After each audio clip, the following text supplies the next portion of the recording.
Here's a nature fact that seems really important for everyone to know. 1 second.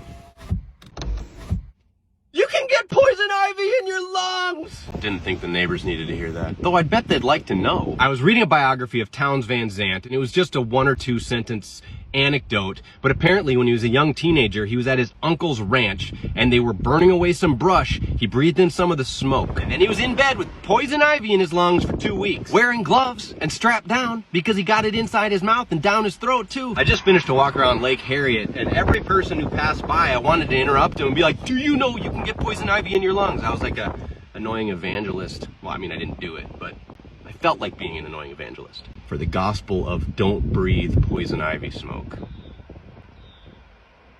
That's my new religion. It's been like 7 years, but I just saw this story of a pizza delivery guy who saved a customer's life doing CPR. A couple things stuck out to me. First, and this stuck out to a bunch of other people too, it became a bit of a meme, is that in telling the story, the 19-year-old delivery guy was like, I left a pizza boy, I came back a pizza man. That's got headline written all over it. But that's not the most interesting part of the story. He shows up with the pizzas, there's a man outside on the ground, passed out, no pulse. People are milling around. They don't know what to do. The delivery guy says, I didn't want to be caught up in the bystander effect. So he jumps in and starts making shit happen. He'd been trained in CPR. Later, almost flippantly it seems like, he tells the reporter who's writing the story, I felt a couple of his ribs break.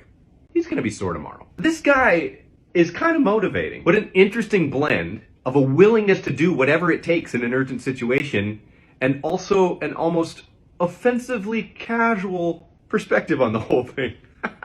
Oh, and to answer your question, the folks didn't want their pizza anymore, but they did tip him $25.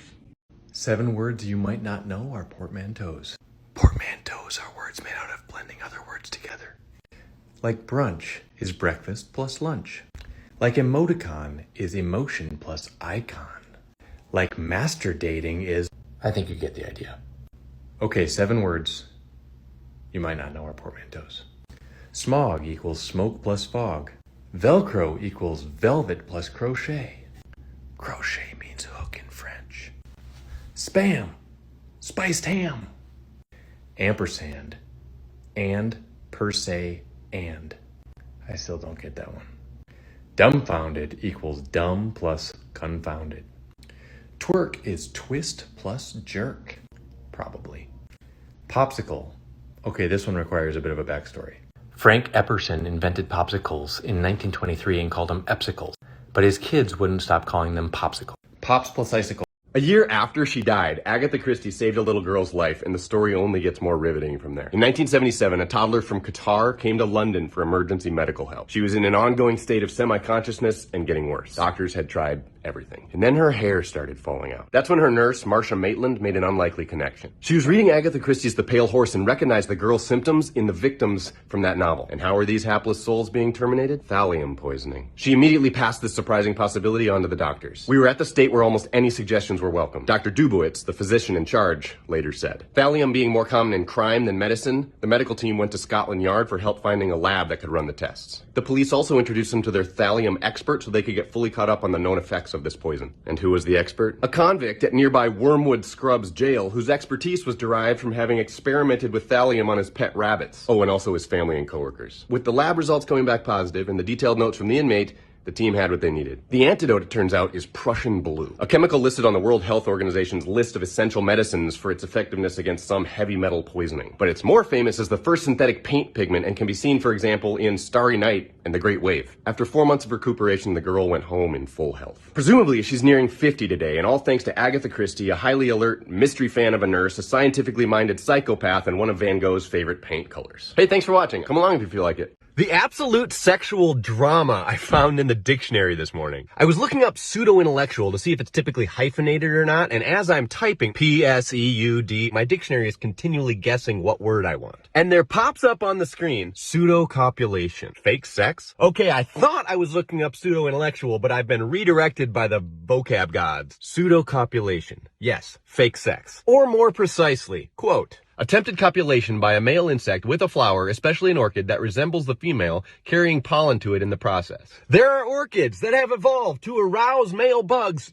to completion in order to get pollinated. There's sex. There's lies. The intrigue. Netflix and HBO are in an all-out bidding war for this one, folks. Of course, I run over to Wikipedia for more and check out the title of this source article. Orchid sexual deceit provokes ejaculation. No one can be accused of burying the lead on that one. So now I'm reading the abstract of a 2008 article in the American Naturalist. Sexually deceptive orchids lure pollinators by mimicking female insects. The drama. Male insects fooled into copulating with orchids unwittingly transfer the pollinia. The intrigue. The effect of deception on pollinators has been considered negligible, but we show that pollinators may suffer considerable costs. Oh no. Insects pollinating Australian tongue orchids frequently ejaculate and waste copious sperm.